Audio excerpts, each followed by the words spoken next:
జరిగింది. అందరితో కూడా మాట్లాడే ప్రయత్నం చేస్తూ ఉన్నాం.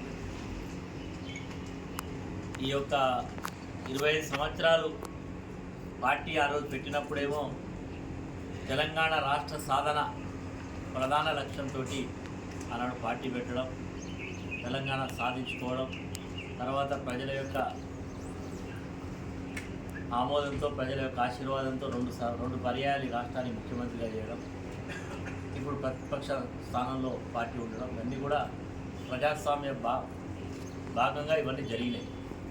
25 సంవత్సరాలు ఒక పార్టీ పుట్టి 20 సంవత్సరాలు పూర్తవుతున్న 25 సంవత్సరాలు పడుతున్న సందర్భంగా దీన్ని పెద్ద మొత్తంలో నిర్వహించుకోవాలని చెప్పి మన పార్టీ అధ్యక్షుడు కేసీఆర్ గారు నిర్ణయం చేయడం జరిగింది. కాబట్టి మరి ఆ భారీ బహిరంగ సభ హన్మకొండలో, వరంగల్ అనుకున్నాం కానీ మరి అంత పెద్ద స్థలం ఎల్కతుర్తి దగ్గర దాదాపు 1200 ఎకరాలు, దాదాపుగా 4-5 రోడ్స్, మంచి విశాలమైనటువంటి స్థలాన్ని ఎంపిక చేయడం జరిగింది.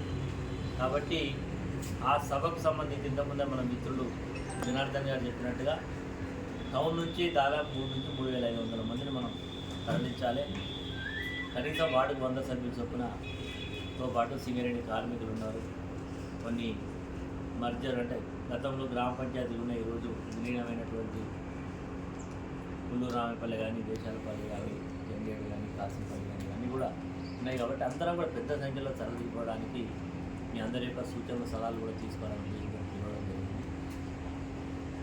ఈ యొక్క కార్యక్రమానికి సంబంధించి పార్టీ యొక్క జెండాను కూడా ఆ రోజు ఉదయం 9 నుంచి 10-11 గంటల లోపల మనం అన్ని వార్డులలో జెండాలు ఆవిష్కరించుకోవాలి.